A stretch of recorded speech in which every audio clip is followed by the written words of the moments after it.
akan menjelaskan tentang lembaga keuangan bank dan non-bank berbasis syariah. Yang pertama ada bank syariah. Pengertian bank syariah adalah bank yang beroperasi sesuai dengan prinsip-prinsip syariat Islam. Maksudnya adalah bank yang dalam operasinya mengikuti ketentuan-ketentuan syariat Islam, khususnya yang menyangkut tata cara bermuamalah secara Islam. Falsafah dasar beroperasinya bank syariah yang menjiwai seluruh hubungan dasar beroperasi bank syariah adalah efisiensi, keadilan, dan kebersamaan. Efisiensi mengacu pada prinsip saling membantu secara sinergis untuk memperoleh keuntungan sebesar mungkin. Keadilan mengacu pada hubungan yang tidak dicurangi, ikhlas dengan persetujuan yang matang atas proporsi masukan dan keluarnya. Kebersamaan mengacu pada prinsip saling menawarkan bantuan dan nasihat untuk saling meningkatkan produktivitas. Selanjutnya perkembangan bank syariah. Bank syariah atau biasa disebut dengan Bank Islam berkembang secara pesat di dunia sejak didirikannya Islamic Development Bank atau IDB pada tahun 1975.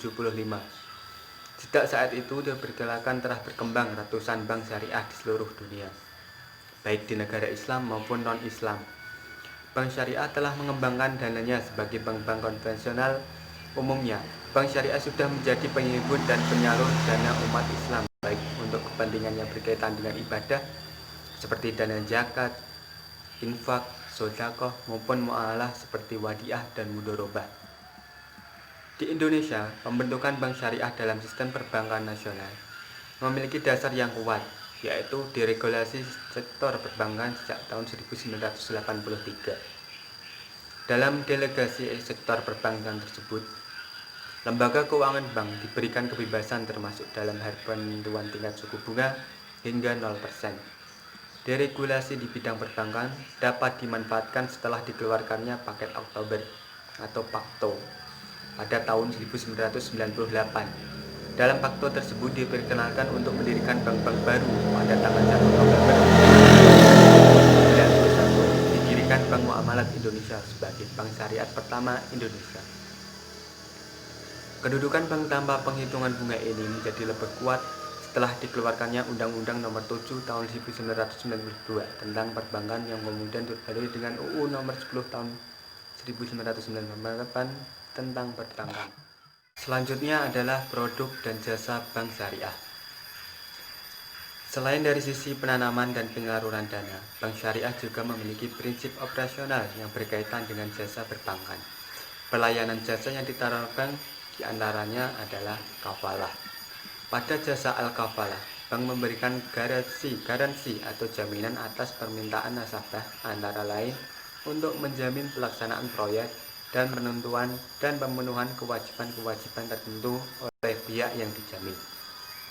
Dalam hal ini, bank dapat meminta kepada pihak yang dijamin untuk menyetorkan sejumlah dana sebagai setoran jaminan dengan prinsip al-wadiah. Atas pemberian bank garansi ini, bank memperoleh sejumlah fee sebagai imbalan.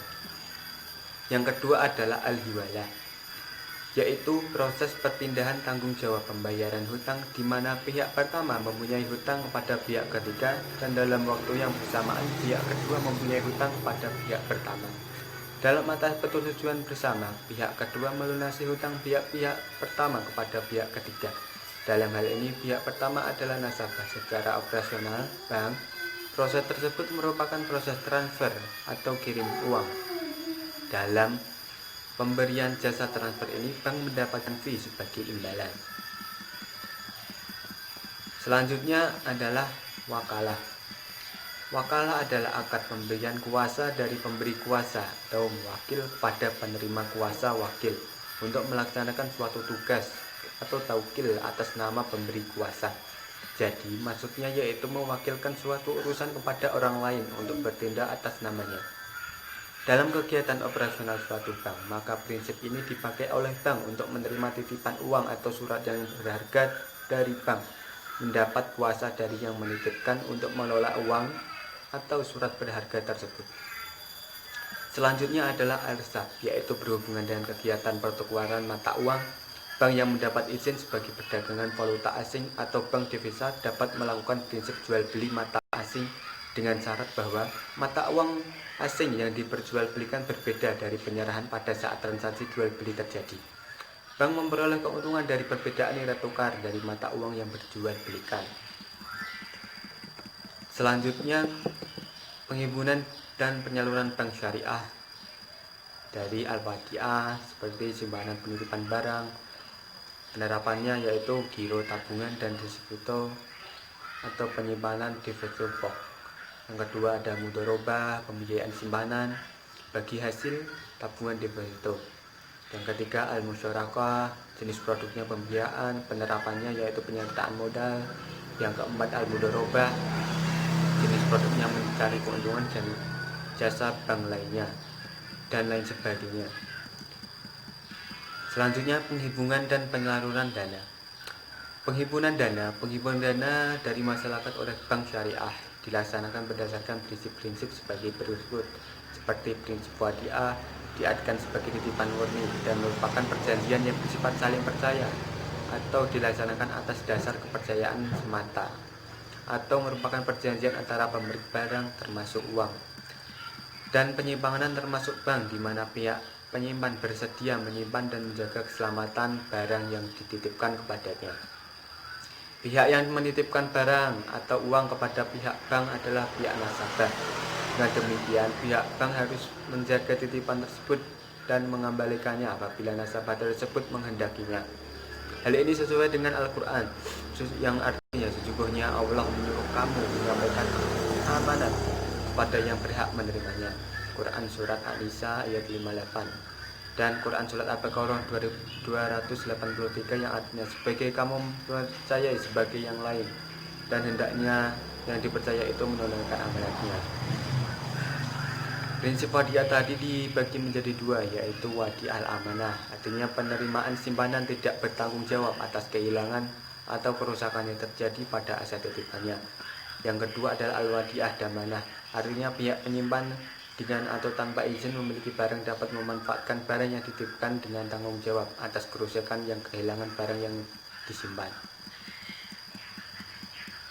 Selanjutnya, tabungan dan deposito dalam kegiatan bank kebiasaan wadiah identik dengan giro. Sifat-sifat giro wadiah adalah sebagai berikut, merupakan titipan murni wadiah dan damanah yang merupakan izin milik dapat digunakan oleh bank. Sebagai konsekuensi dari yang manah menjadi kebenaran sana, apabila dari pengelolaan uang tersebut bank memperoleh keuntungan, maka keuntungan tersebut sebenarnya milik bank. Selanjutnya adalah prinsip al-mudharabah. Al-mudharabah merupakan perjanjian antar pemilik modal sahibul mal dengan pengusaha atau entrepreneur atau mudharib. Mudharabah merupakan hubungan berserikat antara dua pihak yang memiliki modal dan pihak pemilik keahlian yang berpengalaman. Dalam perjanjian ini, pemilik modal bersedia membiayai sepenuhnya suatu proyek atau usaha, dan pengusaha setuju untuk mengelola proyek tersebut dengan pembagian hasil sesuai dengan perjanjian. Contoh produk bank syariah sesuai dengan prinsip mudharabah yaitu tabungan mudharabah. Bank sebagian mudharib memberi keuntungan pada sahib mal sesuai dengan nisab yang telah disetujui bersama. Sifat-sifat deposito mudharabah sebagai berikut. Deposito mudharabah merupakan simpanan pihak ketiga, perorangan atau badan hukum yang penarikannya hanya dapat dilakukan dalam jangka waktu tertentu sesuai jatuh tempo dan mendapatkan imbalan bagi hasil. Jumlah imbalan dalam bentuk pembagian pendapatan atas penggunaan dana dengan proporsi sesuai dengan kesepakatan. Misalnya 70% per 30%, artinya 70% untuk deposan dan 30% untuk bank syariah. Jangka waktu mudharabah misalnya 1 bulan, 3 bulan, 6 bulan, dan 12 bulan. Dasar hukum pelaksanaan prinsip mudharabah terdapat di dalam Al-Quran dan Al-Hadis. Dalam Quran terdapat ketentuan-ketentuan yang berbunyi, dan orang-orang yang berjalan di muka bumi mencari sebagian karunia Allah. Quran Surat Al-Muzammil ayat 20. Kemudian pada surat Al-Jumu'ah ayat 10 ditegaskan, apabila terdapat ditunaikan ibadah bayang maka bertobatlah kamu dengan karena Allah. Selanjutnya prinsip al-qard al-asan. Selain menerima simpanan dari masyarakat dengan prinsip al-wadiah dana al-mudharabah, bank syariah juga dapat menerapkan prinsip al-qard al-asan. Prinsip ini berarti pemilik dana masyarakat memberikan fasilitas dananya yang pada bank dengan modalnya, di mana pemilik dana atas dasar prinsip al-qard ul-azan dapat berupa zakat, infak, dan sodakoh atau zis. Selanjutnya penyaluran dana. Penyaluran dana al-qard adalah penyaluran dana masyarakat oleh bank syariah berdasarkan prinsip-prinsip sebagai berikut. Al-mudarobah adalah perjanjian usaha antara pemilik modal, bank syariah, dan pengusaha, di mana pemilik modal menyediakan seluruh dana yang diperlukan dalam pihak pengusaha melakukan pengelolaan atas usaha. Yang kedua adalah al-musyarakah. Al-musyarakah adalah suatu perjanjian kerjasama antara dua pemilik atau lebih dalam suatu usaha atau proyek, di mana masing-masing pihak berhak atas segala keuntungan dan bertanggung jawab atas segala kerugian yang terjadi sesuai dengan pernyataan masing-masing. Selanjutnya adalah al-mudharabah. Mudharabah adalah penjual dengan harga asal atau harga pokok ditambah dengan margin atau keuntungan yang disepakati. Dan selanjutnya adalah lembaga keuangan non-bank. Lembaga keuangan non-bank berbasis syariah adalah badan usaha yang melakukan kegiatan di bidang keuangan secara langsung maupun tidak langsung, yang menghimpun dana dari masyarakat dan menyalurkan kembali kepada masyarakat untuk kegiatan produktif, namun harus sesuai dengan syariah. Lembaga keuangan non-bank syariah dibina dan diawasi dari sisi pemenuhan prinsip yang dilakukan oleh Dewan Syariah MUI. Sedangkan fungsi dari lembaga keuangan non-bank syariah adalah menyediakan jasa dari sebagai perantara pemilik modal dan pasar utang yang bertanggung jawab dalam penyaluran dana dari investor. Ada beberapa macam lembaga keuangan syariah non-bank di Indonesia. Adapun yang menjadi pembahasan dalam hal ini adalah asuransi syariah, leasing, modal syariah, dan lain sebagainya. Yang pertama adalah asuransi syariah. Pengertian asuransi syariah adalah menurut Muhammad Mulehudin, asuransi adalah persiapan yang dibuat oleh sekelompok orang yang masing-masing menghadapi kerugian kecil sebagai sesuatu yang tidak dapat diduga apabila kerugian itu menimpa salah satu seorang dari mereka. Menurut Fatwa Dewan Asuransi Syariah Nasional Majelis Ulama Indonesia nomor 21/DSN MUI /10/2001 tentang pedoman umum asuransi syariah, bagian pertama menyebutkan pengertian asuransi syariah, takmin, tafakul atau tadamun adalah usaha saling melindungi dan tolong-menolong di antara sejumlah orang atau pihak melalui investasi dalam bentuk aset dan atau tabaruk yang memberikan pola pengembalian untuk menghadapi risiko tertentu melalui akad atau perikatan yang sesuai dengan syariah. Dalam pengelolaan dan penanggulangan risiko, asuransi syariah tersebut tidak memperbolehkan adanya horor, ketidakpastian atau spekulasi dalam muasir perjudian. Dalam investasi atau manajemen dana tidak diperkenankan adanya riba atau bunga. Ketiga larangan ini, manajer dan riba adalah yang harus dihindari dalam praktek asuransi syariah dan menjadi pembeda dengan asuransi konvensional.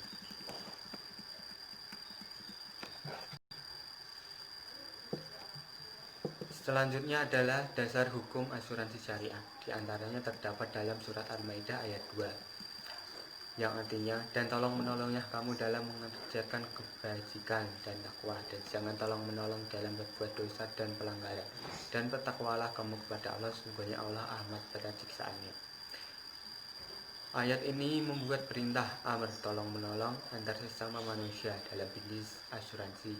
Nilai ini terlihat dalam praktek kerelaan anggota nasabah perusahaan asuransi untuk menyisihkan dananya agar digunakan sebagai dana sosial atau tabaruk. Dalam sosial ini berbentuk rekening tabaruk pada perusahaan asuransi dan difungsikan untuk menolong salah satu anggota nasabah yang sedang mengalami musibah atau fail. Sejarah perkembangan asuransi syariah di Indonesia.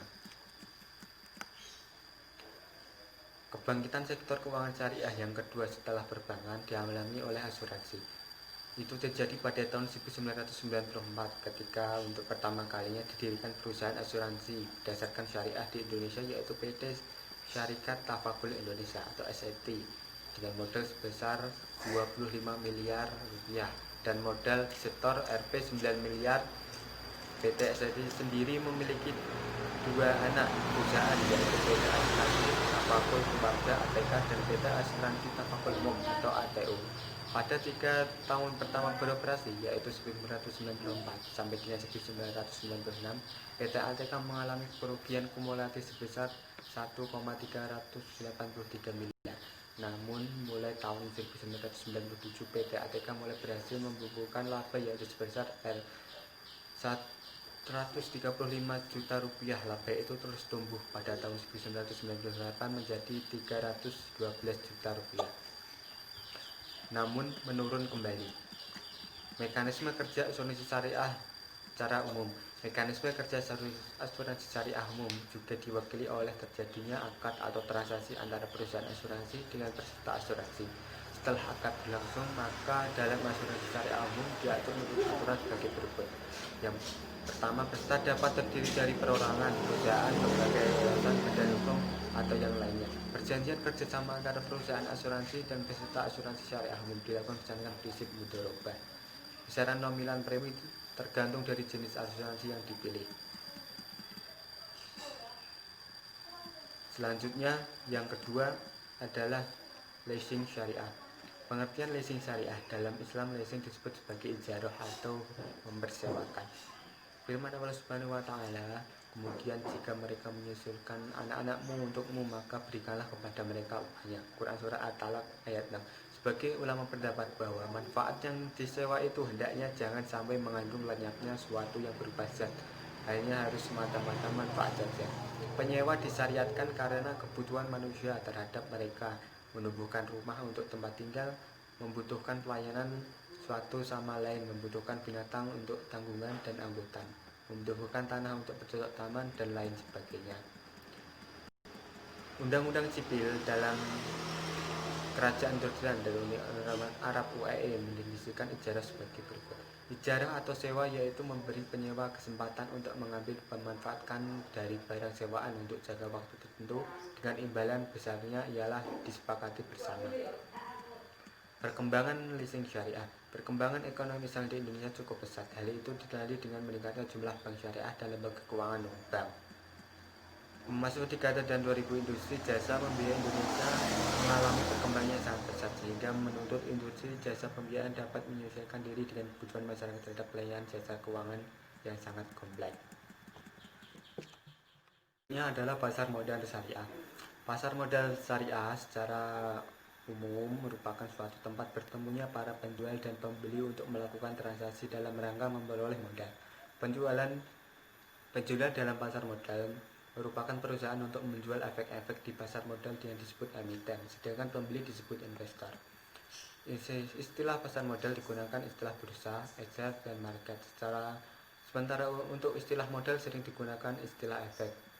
Pada tahun 1995 tentang pasar modal dalam bab 1 ketentuan umum pasal 1 ayat 13 yang di dalamnya disebutkan bahwa pasar modal adalah kegiatan yang bersangkutan dengan penawaran umum dan perdagangan efek, perusahaan publik yang berkaitan dengan efek yang diterbitkannya, serta lembaga profesi yang berkaitan dengan efek. Sedangkan yang dimaksud dengan pasar modal syariah adalah pasar modal adalah kegiatan yang bersangkutan dengan penawaran umum dan perdagangan efek, perusahaan publik yang berkaitan dengan efek yang diterbitkan, serta lembaga dan profesi yang berkaitan dengan efek berdasarkan prinsip syariah. Sejarah pasar modal syariah. Sejarah pasar modal syariah di Indonesia dimulai dengan diterbitkannya reksadana syariah oleh PT Damai Reksa Investment Management pada 3 Juli 1997. Selanjutnya, Bursa Efek Indonesia, Bursa Efek Jakarta bekerja sama dengan PT Dana Reksa Investment Management meluncurkan Jakarta Islamic Index pada tanggal 3 Juli 2000 yang bertujuan untuk memanggil investor yang ingin menginvestasikan dana secara syariah. Dengan hasilnya indeks tersebut, maka para pemodal telah disediakan saham-saham yang dapat dijadikan sarana berinvestasi sesuai dengan prinsip syariah. Perkembangan pasar modal syariah mencapai tongkat sejarah baru, di mana fungsi dan karakter pasar modal syariah menurut M. Mutawalid berada pada pasar modal syariah secara umum berfungsi sebagai memungkinkan bagi masyarakat berpartisipasi dalam kegiatan bisnis dan memperoleh bagian dari keuntungan tersebutnya. Yang kedua, memungkinkan para pemegang saham menjual sahamnya guna mendapatkan likuiditas, dan memungkinkan perusahaan meningkatkan modal dari luar untuk mengembangkan lini produksinya. Dan berusaha perlu mempersiapkan pasta pedagang di mana saham dapat dilakukan melalui pialang. Selanjutnya adalah gadai syariah. Gadian dalam fikih disebut rohan, yang menurut bahasa ialah nama barang yang dijadikan sebagai jaminan kepercayaan. Sedangkan menurut istilah, rohan adalah menjadikan sesuatu barang sebagai jaminan terhadap hak piutang yang mungkin menjadikan jaminan sebagai pembayar hak piutang itu, baik seluruhnya maupun sebagiannya. Gadian menurut Kitab Undang-Undang Hukum Perdata pasal 1150 disebutkan, gadai adalah suatu hak yang diperoleh seorang yang berpiutang atas suatu barang yang berhak yang diserahkan kepada oleh seseorang berutang atau oleh orang lain atas nama, dan yang memberi kekuasaan kepada orang yang berpiutang untuk mengambil pelunasan dari barang tersebut secara daripada orang yang berutang lainnya. Manajemen operasional pegadian syariah adalah manajemen mekanisme pengelolaan gadai syariah. Ulama Syafi'i pendapat bahwa pegadian dikatakan syah bila telah memenuhi paling tidak 3 syarat berikut. Yang pertama, harus berupa barang karena utang tidak bisa digadaikan. Yang kedua, penetapan kepemilikan pegadian atas barang yang digadaikan tidak terhalang. Yang ketiga, barang yang digadaikan bisa dijual manakala sudah habis masa pelunasan hutang gadai. Berdasarkan 3 syarat di atas, dapat diambil alternatif dalam mekanisme operasional pegadian syariah yang dilakukan dengan menggunakan 3 hal, yaitu akad al-qad al-hasan. Akad ini dilakukan untuk nasab yang menginginkan menggadaikan barangnya untuk keperluan konsumtif. Dengan demikian, nasabah rahim akan memberikan upahnya atau fee kepada pegadian mutarin yang telah menjaga atau merawat barang gadian. Yang kedua, akad al-mudharabah. Akad al-mudharabah dilakukan untuk nasabah yang menggadaikan jaminannya untuk menambah modal usaha atau pembiayaan investasi dalam modal kerja. Dengan demikian, rahim akan memberikan bagi hasil berdasarkan keuntungan kepada mustarib sesuai dengan kesepakatan sampai modal yang dipinjami terlunasi. Yang ketiga, akad al-bai' muzayyadah. Akad al-bai' muzayyadah ini dapat dilakukan jika rahim yang menginginkan menggadaikan barangnya untuk keperluan produktif. Maksudnya, dalam menggadaikan rahim tersebut mengingatkan modal kerja berupa pembelian barang. Sedangkan barang jaminan yang dapat dijamin untuk akad ini adalah barang-barang yang dimanfaatkan atau tidak dapat dimanfaatkan oleh rahim atau mutarin. Produk gadai syariah. Yang pertama adalah produk gadai ar-rohan. Produk ini mengajukan permohonan gadai. Calon nasabah harus terlebih dahulu memenuhi ketentuan berikut, seperti membawa fotokopi KTP, identitas lainnya, dan mengisi formulir pendaftaran rahim, menyerahkan barang jaminan atau mahrim, barang bergerak seperti hiasan emas, pian, kendaraan bermotor, dan barang-barang elektronik. Selanjutnya, produk arum. Arum merupakan singkatan dari arwahan, untuk usaha mikro kecil, yang merupakan pembiayaan para pengusaha mikro untuk mengembangkan usaha dengan prinsip syariah. Kelebihan produk arum adalah persyaratan yang mudah, jangka waktu pembiayaan yang fleksibel, jaminan berupa baik BKP dengan jarak bermotor, mobil atau motor, nilai pembiayaan dapat tercapai hingga 70%, dan nilai taksiran. Pelunasan dilakukan secara angsuran tiap bulan dengan jumlah tetap. Produk gadai emas di bank syariah. Gadai emas merupakan produk pembiayaan atas dasar jaminan berupa emas sebagai salah satu alternatif yang berproses secara cepat. Selanjutnya adalah perbedaan dan persamaan pegadian syariah dan pegadian konvensional. Perbedaannya adalah rohan dalam hukum Islam diberlakukan atas sukarela, atas dasar tolong-menolong tanpa mencari keuntungan semata. Sedangkan gadai konvensional di samping berprinsip tolong-menolong juga menarik keuntungan dengan cara menarik bunga dari sewa modal. Yang kedua, dalam gadai konvensional, hak gadai hanya berlaku pada benda bergerak tidak bergerak. Sedangkan dalam hukum Islam, rohan berlaku pada seluruh benda, baik harta yang bergerak maupun tidak bergerak. Dalam rohan tidak ada istilah bunga. Gadai konvensional dilaksanakan melalui suatu lembaga yang di Indonesia dikenal dengan Forum Pegadaian. Rohan menurut Islam dapat dilaksanakan tanpa melalui suatu lembaga. Yang kedua, persamaannya, hak gadai sama-sama atas pinjaman uang. Yang kedua, sama-sama adanya anggunan sebagai jaminan hutang. Sama-sama tidak boleh mengambil manfaat barang gadaian. Biaya barang yang gadian sama-sama ditanggung oleh para pemberi gadai. Apabila batas waktu pinjaman habis sedangkan hutang belum lunas dibayar, maka barang yang digadaikan boleh dijual atau dilelang. Selanjutnya, manfaat pegadaian syariah. Manfaatnya adalah lain bagi nasabah, tersedianya dana dengan prosedur yang relatif lebih sederhana dalam waktu yang lebih cepat dibanding dengan pembiayaan kredit perbankan. Di samping itu, nasabah juga mendapat manfaat penaksiran nilai suatu barang bergerak secara profesional, mendapat fasilitas penitipan barang bergerak yang aman dan dapat percaya. Bagi perusahaan, penghasilan yang bersumber dari sewa modal dan dibayarkan oleh pinjaman dana.